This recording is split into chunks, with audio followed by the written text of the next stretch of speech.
Hi, I'm Mary and I share my passion for embroidery, and I want to talk to you about how I have a plan to embroider this tote bag with a kantha style colourful camo outlook.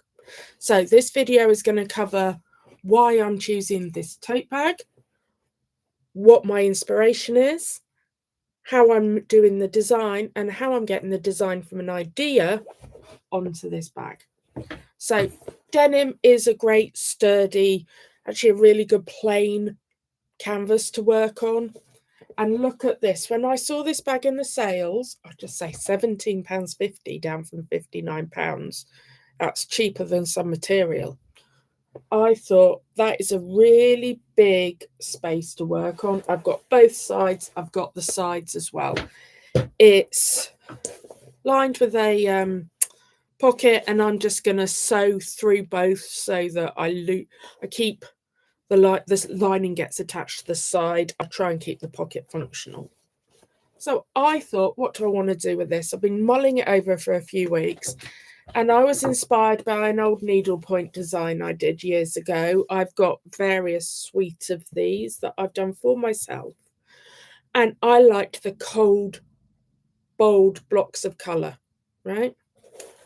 So what I've done is I have lost my train. I thought someone was at the door. I want to do that. So I thought, how do you get that from there? You do not need all this stick and stitch. It's gungs up your needles. Sometimes it's just really, I'd say 80% of the time it's unnecessary. You can't really trace because the denim, it's not going to show through. So I've used tracing paper. It doesn't always have to be high tech. You can go back to old-fashioned processes. So I've cut out a load of tracing paper and taped it together to cover the angle. The area I'm going to stitch first.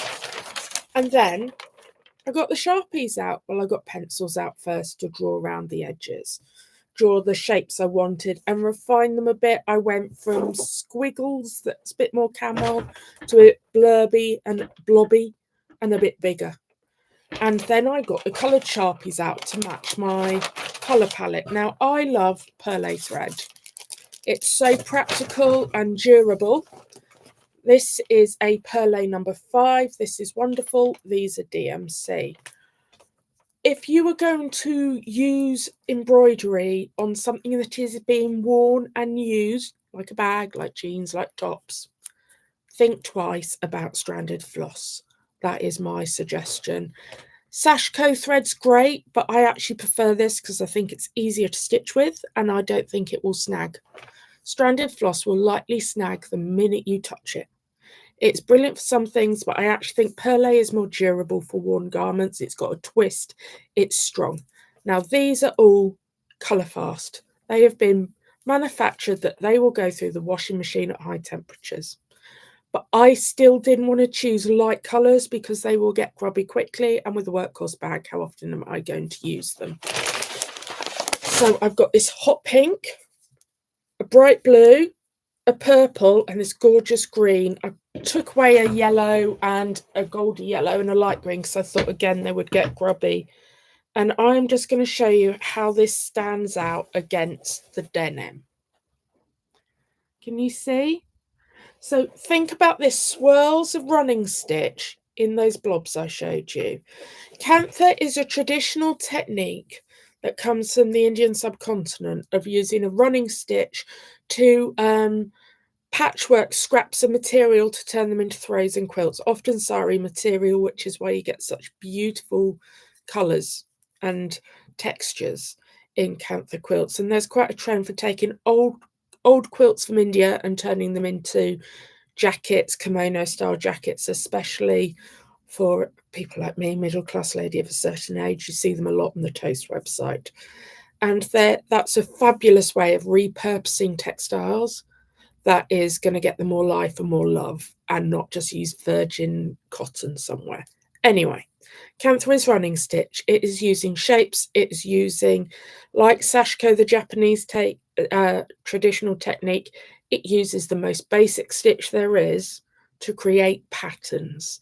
And I always say, It's the not so humble running stitch. It's the basis of everything we do, and you don't need to make it more fancy. So I'm going to sew swirls on here in those gorgeous colours and bring it out of it. How do I get it from this into those outline shapes on my bag? Again, stick and stitch doesn't work. I can't trace it. It's actually on dark fabrics. Friction pens aren't brilliant, and I am yet to find a good white one. White heat erasable ink pen. I've tried many. I'm going to use the tracing paper method, a really, really old-fashioned way, but very practical still. So what I do is I'm going to trace the outlines from my tracing paper onto the tissue paper. I pin the tissue paper to the bag, and I use a normal sewing thread to do tacking stitches around the outline. So basically very similar to my kantha stitches. I suppose I could just do them in an outline stitch to start with. Actually, I might as well just do it in a black perlé. If I'm going to do an outline, this is how my process is working as we go. I can take some of this goodness. I have loads to my side. Where's the black?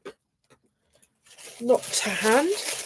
I can take some of this thread and just sew the outline to the shapes as I go. And that will, sometimes an outline just makes the shape pop. So I'll do that in black. And then I'll go. It's a bit big and bulky for a normal small embroidery hoop. I have dozens of them. This is an 8-inch, it's bound, which one I use a lot. See, it will actually be quite hard to get the chunkiness of the denim with the lining inside that hoop, so I'm going to use a quilting hoop. I think this is a 14-inch. It's not good at tension, but it's good at working on denim. Because of the bulkiness of the seams, you often have to trap underneath. It needs to be a bit different. And though I need reasonable tension, it's not like I'm doing fine embroidery and gold work and silk shading where I need spot on tension. So I'm going to use that. My chenille needles, so they have a big eye and a pointy end, unlike tapestry needles that are blunt ends. And I'm going to use my magic needle threader. And just a pair of scissors, and that will keep me going over the next couple of months in the evening. I only designed one side. I don't know if I'm going to do something different on the other, and I don't know what I'm going to put on the ends because the ends are separate panels. It's fantastic deep, and I'll use this for taking stuff to my classes. Any questions? Let me know. This is the first one I've done of these. I have realised that if I don't do it live, they're not going to happen.